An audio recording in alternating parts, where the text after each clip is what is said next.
Let's read chapter 10 of Because of Winn-Dixie. I told Gloria Dump everything. I told her how me and the preacher had just moved to Naomi and how I had to leave all my friends behind. I told her about my mama leaving, and I listed out the 10 things that I knew about her, and I explained that here in Naomi I missed Mama more than I ever had in Whately. I told her about the preacher being like a turtle, hiding all the time inside his shell. I told her about finding Winn-Dixie in the produce department and how, because of him, I became friends with Miss Franny Block, and I got a job working for a man named Otis at Gertrude's Pets and got invited to Sweetie Pie Thomas's birthday party. I even told Gloria Dump how Dunlap and Stevie Dewberry called her a witch.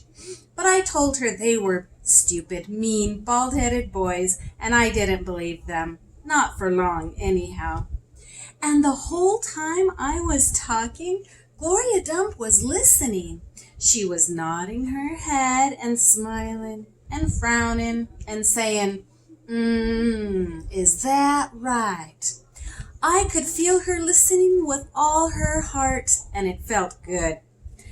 You know what? She said when I was all done. What? Could be that you got more of your mama in you than just your red hair and freckles and running fast. Really? I said. Like what? Like maybe you got her green thumb.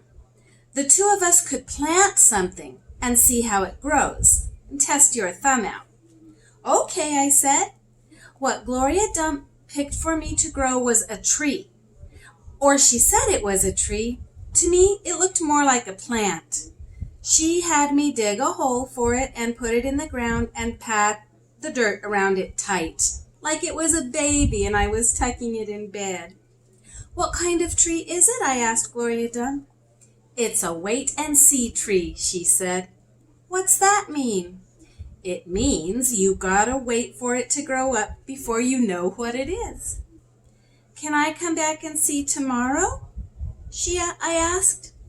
Child, she said, as long as this is my garden, you're welcome in it. But this tree ain't gonna have changed much by tomorrow.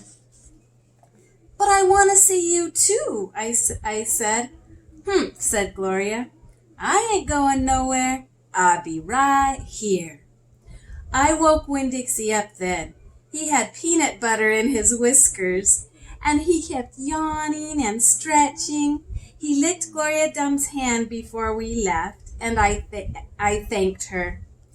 That night, when the preacher was tucking me into bed, I told him how I got a job at Gertrude's Pets, and I told him all about making friends with Miss Franny Block and getting invited to Sweetie Pie's party, and I told him about meeting Gloria Dump. Winn-Dixie lay on the floor, waiting for the preacher to leave so he could hop up on the bed like he always did. When I was done talking, the preacher kissed me goodnight, and then he leaned way over and gave Winn-Dixie a kiss too, right on top of his head. You can go ahead and get up there now, he said to Winn-Dixie. Winn-Dixie looked at the preacher. He didn't smile at him, but he opened his mouth wide like he was laughing. Like the preacher had just told him the funniest joke in the world. And this is what amazed me the most. The preacher laughed back. See, because the preacher usually doesn't laugh, but he laughed. Winn-Dixie hopped up on the bed, and the preacher got up and turned out the light. I leaned over and kissed Winn-Dixie, too, right on the nose, but he didn't notice. He was already asleep and snoring. I love that chapter. Did you like it? Yes, me too. Good job.